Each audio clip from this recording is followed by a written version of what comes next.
समय सब जग जानी करहु प्रणाम चोरी जोग पानी। आज नवंबर 23, 2023 दिव्याशीष आश्रम सुंदरनगर मंडी डिस्ट्रिक्ट हिमाचल प्रदेश में चल रही 10 दिवसीय शिविर का लास्ट बट वन डे 9वां दिन, 9वां नवरात्र रामनवमी।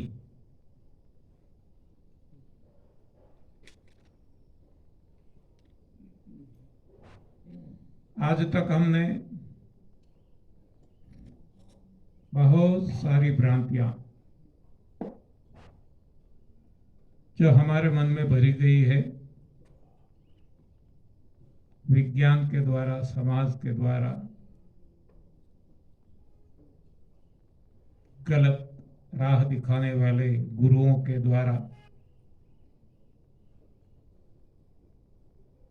इसको समझने का प्रयास किया,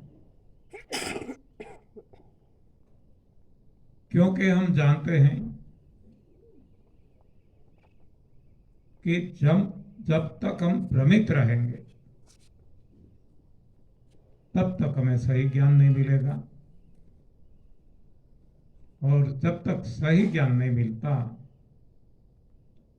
तब तक हमें मोक्ष नहीं मिल सकता। मोक्ष यानी मुक्ति, चाहे रोगों से मुक्ति हो, कमजोरियां से मुक्ति हो, मेंटल टेंशन से मुक्ति हो, अज्ञानता से मुक्ति हो, या तो मरने के बाद मुक्ति मोक्ष हो, सभी के लिए सही ज्ञान होना जरूरी है।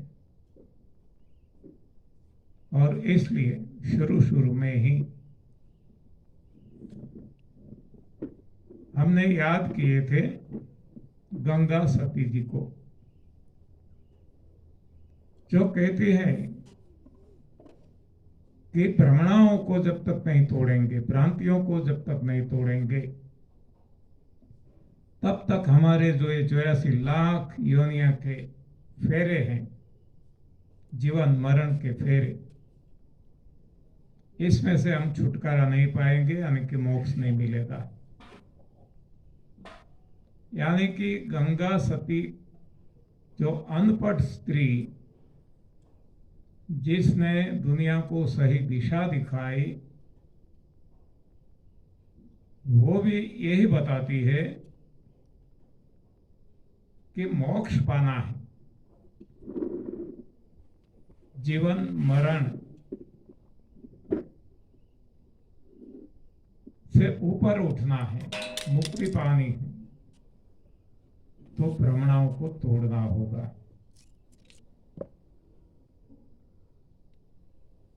हमने आज तक ऐसे ही प्रयास किए कि कहां हम, यानी कि सारी दुनिया के इंसान भ्रमित हो चुके हैं। तब हमें पता चला कि सारा जीवन हम भ्रमित रहते हैं, भ्रमणाओं के पीछे भागते भागते सारा जीवन नष्ट कर देते हैं।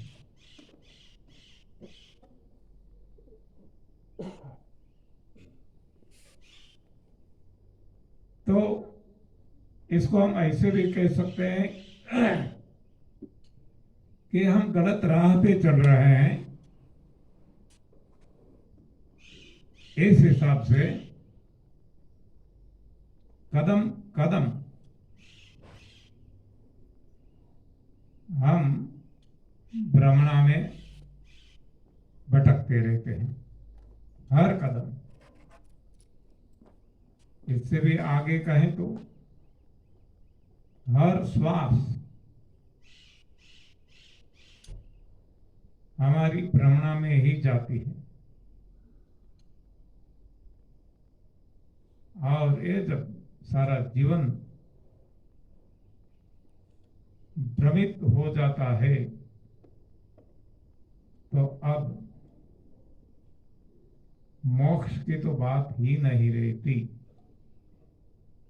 मुक्ति मिलने वाली नहीं है।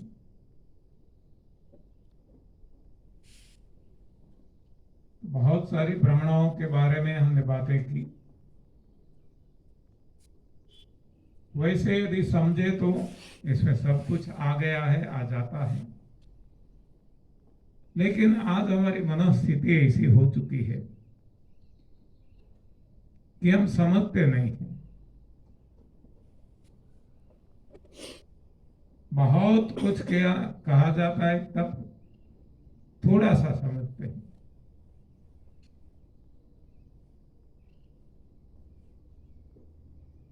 तो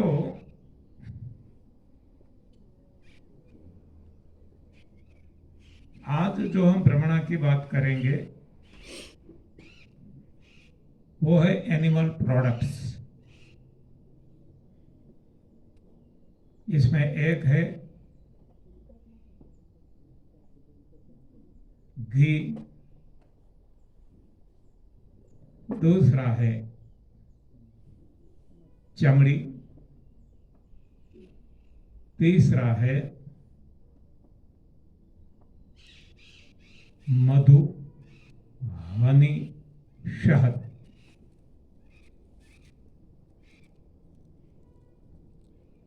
देखो पहले से हमने देख लिया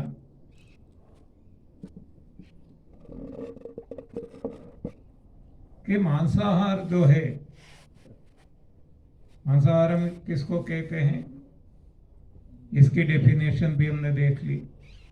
शाकाहार किसको कहते हैं, इसकी डेफिनेशन भी देख ली।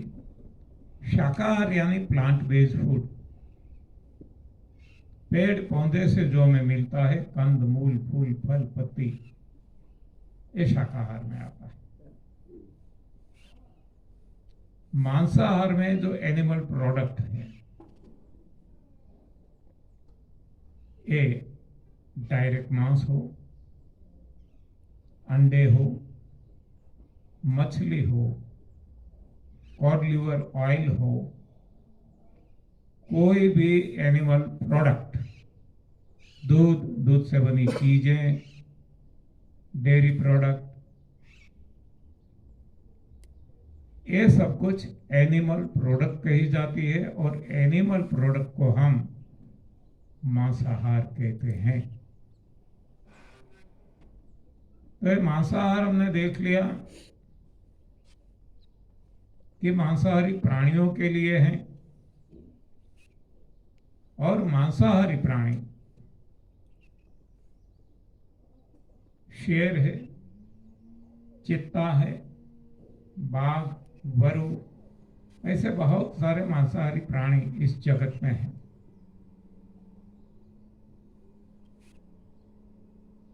देखने से भी पता चल जाता है।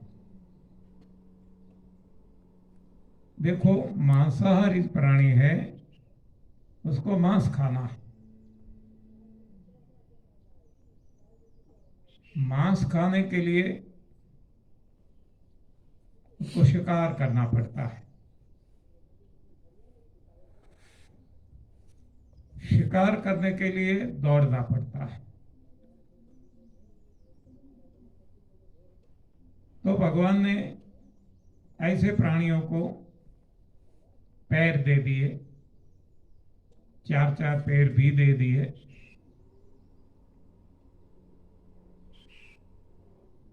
इतना ही नहीं,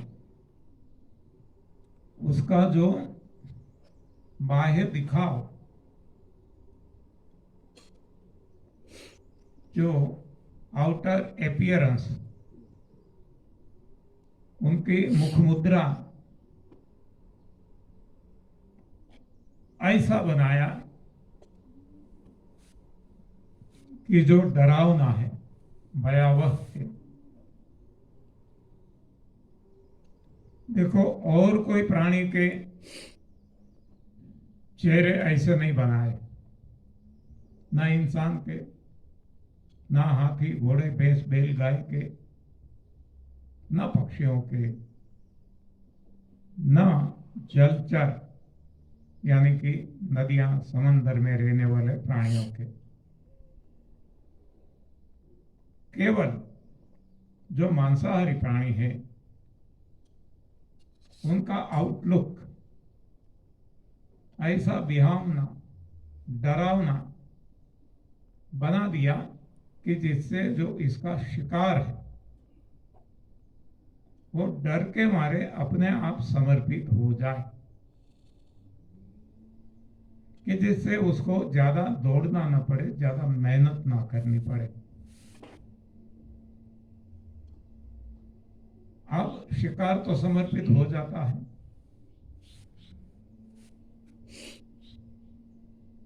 लेकिन उसको मांस नहीं मिलता। अब ये शिकार के देह से, शरीर से मांस निकालना पड़ता है। तो ऐसे प्राणियों के पास कोई कुल्हाड़ी, करवट, ऐसा कोई टूल साधन तो है ही नहीं। तो भगवान ने उनके साधन, टूल के रूप में उनके नखून ऐसे दे दिए, शार्प, तीक्ष्ण, जिससे वो चीरफाड़ कर सके। और मुंह में दांत भी ऐसे दे दिए, तीक्ष्ण, दंतशूल। हाथ के भी, पैर के भी और मुंह के भी, हाँ, एक तीक्ष्ण हथियार भगवान ने दे दिया। इसकी मदद से वो चीरफाड़ कर लेते हैं, मांस निकाल के खाते हैं। देखो, ये यहां हमें पता चलता है कि कुदरत ने कैसी कैसी रचना की है। जैसा भोजन, इस हिसाब से शरीर की, देह की रचना भगवान ने की। अन्य कोई प्राणी को मांसाहार नहीं करना है तो ऐसा बिहावना, डरावना आउटलुक नहीं दिया, और उनको ऐसी तीक्ष्ण नखून भी नहीं दिए, तीक्ष्ण दांते भी नहीं दिए।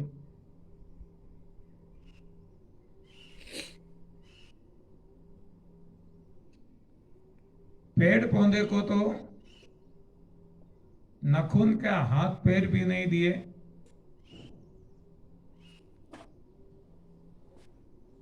क्योंकि पेड़ पौधे का भोजन हवा और प्रकाश,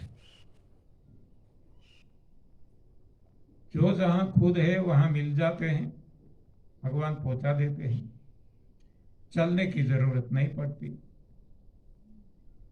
तो पैर नहीं दिए, अब न काटने की जरूरत है, न चबाने की जरूरत है। तो इस हिसाब से ना हाथ दिए, ना ऐसा मुंह दिया कि जिसमें दांत, डांटें हो, जीभ हो, ऐसा कुछ पेड़ पौधे को नहीं दिया, क्योंकि उनका जो भोजन है सूक्ष्म भोजन, हवा प्रकाश,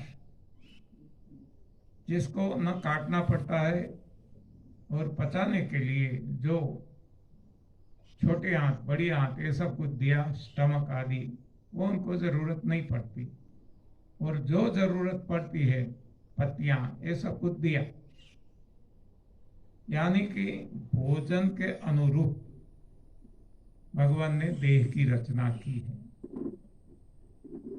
तो अब हम देख सकते हैं कि इंसान के लिए मांसाहार नहीं है। मांसाहार यानी एनिमल प्रोडक्ट, यानी कि इंसान के लिए कोई भी एनिमल प्रोडक्ट नहीं है। हमने बार बार दोहराया है, फिर भी दोहराया।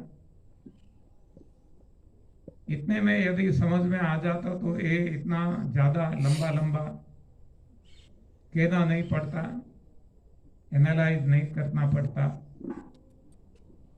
लेकिन जैसे अर्जुन ने, हाँ, भगवान ने एक में ही बता दिया था कि सारा ब्रह्मांड 3 तत्वों से बना है। वैसे 5 तत्व पृथ्वी जल अग्नि वायु आकाश, लेकिन इसके जो गुण के हिसाब से वह त्रिगुणी ये ब्रह्मांड कहा जाता है। सत्व रज तम, इसमें सब कुछ आ जाता है। लेकिन अर्जुन समझता नहीं है, अर्जुन बार बार सवाल करता है। तो भगवान ने हर किसी पे, देखो बात वो ही है, आप सारी गीता जी पढ़ लो, सत्वर तम पे ही है। हाँ, कोई भी बात करो, इंसान कितने प्रकार के है, तो सत रज तम, क्रिया सत रज तम, हवन सत रज तम, कोई भी इतना वहां बताया गया है, लेकिन बात एक ही आती है। लेकिन अर्जुन समझता नहीं है, बार बार सवाल उठाता रहता है। इसलिए भगवान को कहना पड़ता है। अंत में भगवान ये भी कह देते हैं कि है अर्जुन, छोड़ ये सब कुछ, छोड़ सारे धर्मों को, मेरी शरण ले ले, माम केवल शरणम व्रज। तो यही बात यहां है, हम सब अर्जुन हैं।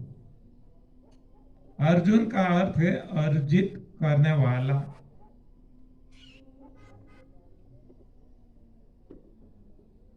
तो हमने देख लिया कि इंसान के लिए भगवान ने प्लांट बेस्ड फूड दिया, जिसको पत्रम पुष्पम फलम नाम दिया, जिसको कंद मूल फूल फल पत्ती पानी नाम दिया, शाकाहार नाम दिया।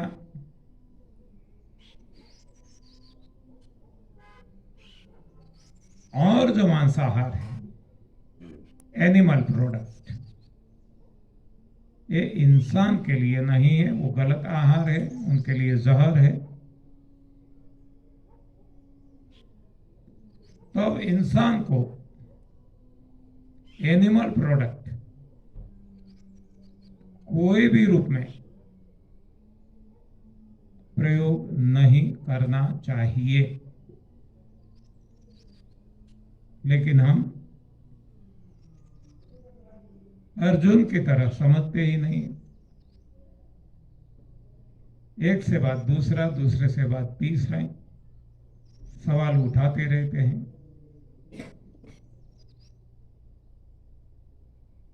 तो जो शहद की बात करें, वो देखो कंद मूल फूल फल में नहीं आता, वो पत्रम पुष्पम फलम तोयम में नहीं आता, ये सेकेंडरी प्रोडक्ट है। फूल से मधुमक्खियां खुद के लिए, अपने परिवार के लिए शहद बनाती है। फूल हमारा भोजन है, लेकिन फूल में से जो ये एनिमल प्रोडक्ट बन गया, मधुमक्खियों ने बनाया, अपने देह में ये प्रोसेस करके, तो अब ये एनिमल प्रोडक्ट हो गया। तो ये भोजन हमारे लिए नहीं है,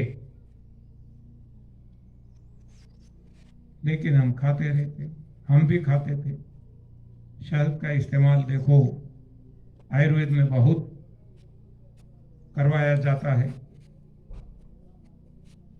हम भी जब नहीं जानते थे, हमारी कक्षा नहीं थी, तब तक ऐसी नवरात्र, चाहे चैत्र नवरात्र हो, आसो नवरात्र हो, या कोई भी लंबे उपवास, फास्टिंग, हम नींबू शहद पानी से करवाते थे।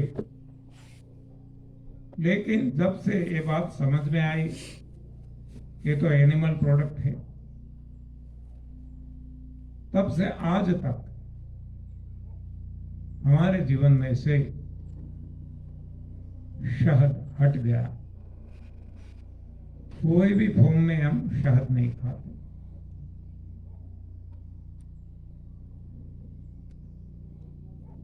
उसी तरह घी है, वो तो हम जानते ही हैं कि घी डायरेक्ट नहीं बनता। घी भगवान ने दिया हुआ डायरेक्ट भोजन नहीं है। घी पशुओं के देह में से दूध निकालकर इसका मंथन करके मक्खन और घी बनाते हैं। ये तो हमें पता चल गया, हम खाते भी नहीं हैं बहुत सारे लोग। लेकिन यहां भी एक भ्रमणा बनी है। सो कोल्ड ऋषि मुनियों, सो कोल्ड कहता हूं, रियल में नहीं, तपस्वी ऋषि मुनि, सो कॉल्ड, जिसको हम मानते हैं, सही में वो भी गलत कार्य कर रहे हैं। तो उनसे प्रेरणा लेकर हम जो यज्ञ होम हवन करते हैं, इसमें आहुति जो देते हैं, इसमें एक वो घी है, अन्य बहुत सारी द्रव्य है, इसमें एक घी डालते हैं। चाहे वो शुद्ध घी हो, चाहे वो भैंस का हो, गाय का हो, लेकिन है एनिमल प्रोडक्ट। तो ये यज्ञ में जो उपयोग किया जाता है, इसको कहते हैं भूत द्रव्य।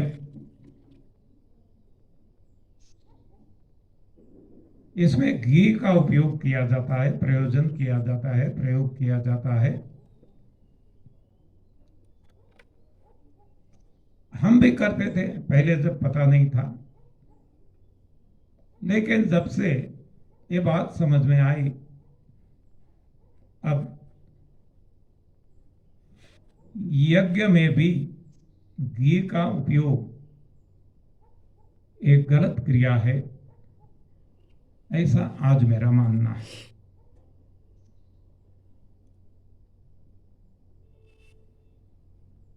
चर्म का उपयोग हम करते हैं, मृग चर्म कहते हैं, जो तपस्वी लोग आसन में बैठते हैं तपस्या करने के लिए योगासन में, तब मृग चर्म बिछाते हैं।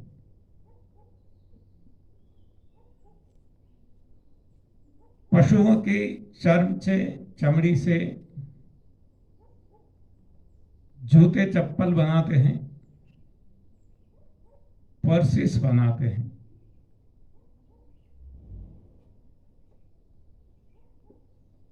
तो ये भी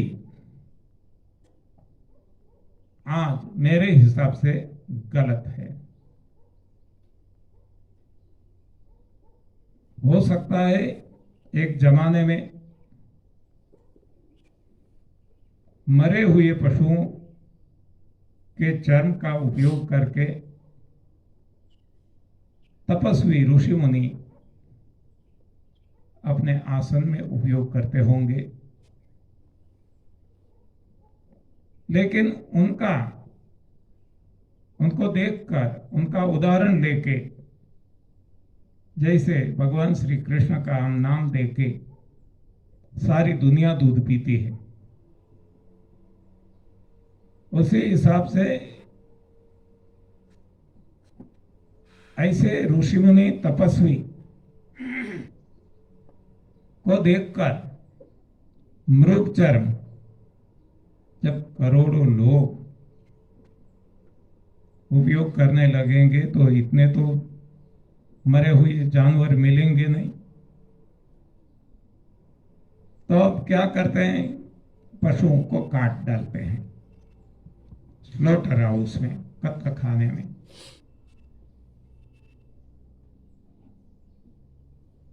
इसमें से ये चर्म उद्योग पूरा बना दिया, जूते चप्पल पर्सिस बैग्स आदि सब कुछ। अब हड्डियां बची तो क्या करना, तो ये भी आइसक्रीम में डालते हैं, शुगर फैक्ट्री में काम में लेते हैं। कहीं ना कहीं हड्डियों का भी बहुत इस्तेमाल कर रहे हैं लोग। मांस बन गया तो खुद खा जाते हैं। तो इस तरीके से आज दुनिया में मनुष्य योनि भटकी हुई है, भटकती रहती है, और जो नहीं करना है वही कर रही है, और करते हुए वो ऐसा नहीं मानते कि वो गलत कर रहे हैं, वो ऐसा मानते हैं कि वो जो कुछ कर रहे हैं सही कर रहे हैं। इसलिए मैं बार बार बताता हूं कि हम दुर्योधन से भी गिरे हुए हैं। दुर्योधन गलती करता था, उसका जीवन भी गलत दिशा में ही था, लेकिन वो जानता था, और केवल जानता था इतना नहीं, कन्फेस भी करता था, स्वीकार भी करता था कि जानामि धर्मम च न च मे निवृत्ति ही, जानामि अधर्मम च न च मे प्रवृत्ति ही। धर्म क्या है जानता हूं, छोड़ नहीं सकता। अधर्म क्या है जानता हूं, अपना नहीं सकता। अधर्म को छोड़ नहीं सकता, धर्म को अपना नहीं सकता। ये कम से कम उनको पता था। लेकिन आजकल के हम मानव ये भी पता नहीं कि हम गलत कर रहे हैं, गलत को सही मान बैठे हैं, सही को गलत मान बैठे हैं, और इस हिसाब से ये सब कुछ उल्टा पुल्टा हो गया है। तो अब जितनी सारी हमारी भ्रमणाएं हैं, इसको जब हम उल्टा कर देंगे तो अपने आप सुलटा हो जाएगा। क्योंकि गलत राह में चलते हैं, अब उल्टी राह में चलेंगे तो राह तो सही हो जाएगा और हम हमारी मंजिल तक पहुंच सकेंगे। लेकिन जब तक गलत राह पे चलेंगे मंजिल से दूर जाएंगे। तो इतनी बात भी समझ में आ जाए तो हम गलत कार्य नहीं करेंगे, रुक जाएंगे। जब ऐसी सारी बात करते हैं तो किसी के मन में सवाल भी उठता होगा, मुझे भी लगता है कि मैं कोई कथाकार कलाकार तो है नहीं, उपदेशक नहीं हूं, मोटिवेशनल स्पीकर कहते हैं वो भी नहीं हूं। मैं क्या हूं मैं जानता हूं। इसको मैं कहता हूं, न मैं कथाकार हूं न कलाकार हूं, ये दुनिया जो चाहे समझे मैं तो गंवार हूं। हाँ, तो मैं एक तो छोटे से गांव का गंवार, मुझे क्या पता है सब कुछ। लेकिन ये जो भगवान का दिया हुआ है, भगवान ने जो दिया जला दिया, इसकी ज्योत में, इसकी प्रकाश में जो कुछ मुझे सीमित मर्यादित दिखता है, वो मैं दुनिया के सामने प्रस्तुत करता हूं। तो ये तो कुछ कुछ बातें हो गई। पहले हमने दूध के बारे में बताया, दही, छाछ, घी, मक्खन, मावा, मिठाइयाँ, पनीर, डेयरी प्रोडक्ट, इसके बारे में बताया। तो अब ये आगे आया कि यज्ञ में घी वो सही या नहीं। तो गीता श्रीमद् भगवत गीता में भगवान कहते हैं कि सब कुछ मैं हूं। हाँ, वहां भी ये सवाल उठा है। तब भगवान कहते हैं कि हवन होत भी मैं हूं, हवन में डाले जाने वाले हुत द्रव्य भी मैं हूं, और हवन करने वाला भी मैं हूं। यहाँ सब कुछ मैं हूं। हाँ, तो यहाँ जो आज हम हुत द्रव्य नाना प्रकार के इस्तेमाल करते हैं, चाहे वो प्लांट बेस्ड हो, चाहे वो एनिमल बेस्ड हो, मेरे हिसाब से कुछ भी जरूरी नहीं। एक एक क्रिया ही मेरे हिसाब से जरूरी नहीं, बराबर नहीं है। हमें जो कुछ होमना है हुत द्रव्य, तो भीतर, हाँ, यही तो हमारा शरीर सब कुछ है। हवन है तो यहाँ है, यज्ञ है तो यहाँ है, डालना है तो भीतर डालना है। जो कुछ करना है भगवान भीतर है। लेकिन हम बाहरी दुनिया में दौड़ दौड़ दौड़ कर सब कुछ हमने चौपट कर दिया, और इसमें ही हम हमारा सारा जीवन बर्बाद कर देते हैं। हम मानते हैं हम यज्ञ होम हवन प्रभु को प्रसन्न करने के लिए करते हैं। ये गलत झूठी मान्यता है। प्रभु को प्रसन्न करना है तो सबसे पहले प्रभु को क्या पसंद है वो देखना होगा। प्रभु अपने मुख से कहते हैं कि अहम वैश्वानरो भूत्वा प्राणिनाम देहम आश्रिता प्राणापान समायुक्त पचामी अन्नम चतुर्विधम। यहां भी हम गलती करते हैं कि जो हम खाते हैं वो जठराग्नि पचाती है। जठराग्नि कौन है?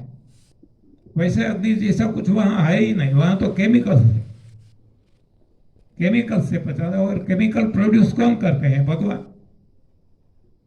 तो जो कुछ है भगवान है। तो यही भगवान कहते हैं पत्रम पुष्पम फलम तोयम यो में भक्तिया प्रयच्छति। भक्ति भाव से जो मुझे पत्र पुष्प फल जल अर्पित करते हैं उसको मैं अंगीकार करता हूं, स्वीकार करता हूं। तो यज्ञ में, यज्ञ की ये जो वेदी है, इसमें हमें जो हुत द्रव्य डालना है, जो भगवान को पसंद है, भगवान ने दिया हुआ है, वो कंद मूल फूल फल पत्ती पानी, या तो पत्रम पुष्पम फलम तोयम, ये सही में हुत द्रव्य है। और वो भी आग में नहीं डालना है, भीतर डालना है। तभी ये जो भगवान ने बताया वो सही रास्ते पे हम चलते हैं, ऐसा हम कह सकते हैं। लेकिन आजकल हम इतने भटके हुए हैं कि क्या बात करें। पहले भी मैंने बताया था कि आज का जमाना शायद पहले भी होगा, लेकिन आज का तो है। हम देखते हैं गुरुवाद चलता है। गुरु गुरु गुरु गुरु, हाँ, कौन गुरु? कल भी हमने चर्चा की, कृष्णम वंदे जगत गुरु, सर्वश्रेष्ठ गुरु जब हमारे भीतर हैं तो और कोई गुरु की क्या आवश्यकता है? और फिर भी हमारी कक्षा नहीं है और हम किसी को गुरु बनाते हैं तो गलत भी नहीं है। लेकिन आजकल ऐसा कहा जाता है कि गुरु बदलना नहीं, मेरे हिसाब से सरासर झूठ है। एक ऐसा झूठ फैलाया गया है कि जो अपने वो परिग में आ जाए, अपने काबू में आ जाए, वो जो कहते हैं ना कि भेड़ बकरियां, जैसे वो चराने वाला भरवाड़, हाँ, उनको लगता है कि मेरा कोई एक भी भेड़, एक भी बकरी कम ना हो जाए। तो ऐसे आज गुरु जो धंधा लेके बैठे हैं, उनको लगता है कि एक गुरु का मंत्र दे दो, हाँ, क्योंकि वो जितने आने वाले थे आ गए हमारे पास, तो ये तो न जाने पाए। और उनको भी बाद में सिखाते हैं कि आप प्रचार प्रसार करो, हाँ, जितना भी आप और भेड़ बकरियों के हमारे हवाले करेंगे तो हम इतना राजी रहेंगे और गुरु प्रसन्न रहेंगे। तो गुरुर ब्रह्मा गुरुर विष्णु गुरुर्देवो महेश्वर, हाँ, गुरु साक्षात पर ब्रह्मा तस्मै श्री गुरुवे नमः। ऐसे ऐसे जो श्लोक कोई अलग अर्थ में किसी ने दिए, उनका उल्टा अर्थ करके हमें भ्रमित किया जाता है और हम फंस जाते हैं, दूसरे गुरु के बारे में सोचते नहीं। मैं कहता हूं गुरु हर पल बदलना चाहिए, हर पल। जैसे कि हम स्कूल में गए तो जो फर्स्ट स्टैंडर्ड में गुरु था, वो मंत्र यहां लगा देंगे कि बस गुरु नहीं बदलना, तो हम लाइफ लॉन्ग फर्स्ट स्टैंडर्ड में ही रहेंगे, कभी दूसरे में नहीं आ जाएंगे। इस हिसाब से प्राइमरी में गुरु बदलते रहते हैं, सेकेंडरी में जाते हैं वो गुरु नहीं होते, वहां दूसरे गुरु है शिक्षा देने की, शिक्षा ये अलग प्रकार के गुरु, लेकिन गुरु है। तो हायर सेकेंडरी में और अलग है, कॉलेज में जाए वहां तो कितने गुरु बदलते हैं, फिजिक्स के अलग, केमिस्ट्री के अलग, बायोलॉजी के अलग, हाँ, जितने भी हमारे सब्जेक्ट्स है सभी के गुरु अलग अलग। यदि हम अलग अलग गुरु धारण नहीं करते तो हम कभी आगे नहीं बढ़ सकते। इसी हिसाब से गुरु दत्तात्रेय ने भी ये सीख दी है, उन्होंने भी बहुत सारे गुरु बनाए, हाँ? और हम कॉमन सेंस से समझ सकते हैं गुरु मतलब क्या है, इसका अर्थ भी हम समझते हैं कि जो अंधकार से प्रकाश की ओर ले जाने वाला है, जो अज्ञान से ज्ञान देने वाला है, जो सही रास्ता दिखाने वाला है, तो ये हमारे गुरु हैं। हाँ, आज हमें यहां से कहीं जाना है, हाँ, पहले ऐसा वक्त नहीं था तो क्या था, रास्ते में जो कोई आते थे उनको हम पूछते थे, वो बताते थे, वो हमारा गुरु हो गया। उन्होंने बताया यहाँ से ऐसा दाहिने मोड़ लेना, सीधा जाना, बाएं ओर मुड़ना, फिर से बाएं और बाएं, हाँ, दाएं, ऐसे करेंगे आप आपकी मंजिल पे पहुंच जाएंगे। लेकिन इतना हमें याद नहीं रहता, मोड़ आता है, फिर वहां कोई है तो उनसे पूछ लेते हैं, तो ये हमारा दूसरा गुरु हो गया, और पूछते हैं तीसरा गुरु हो गया। हाँ, तो गुरु बार बार बदलते रहना है। और अब तो गूगल हमारा, हाँ, गूगल ये हमारा ऐसा गुरु बन गया है कि डोर स्टेप पे पहुंचा देगा, हमारी मंजिल पे पहुंचा देगा। फिर भी हाँ, यानी कि ये गुरु बदलते बदलते तो हम गुरु गूगल तक पहुंचे, नहीं तो गूगल तक भी नहीं पहुंचते।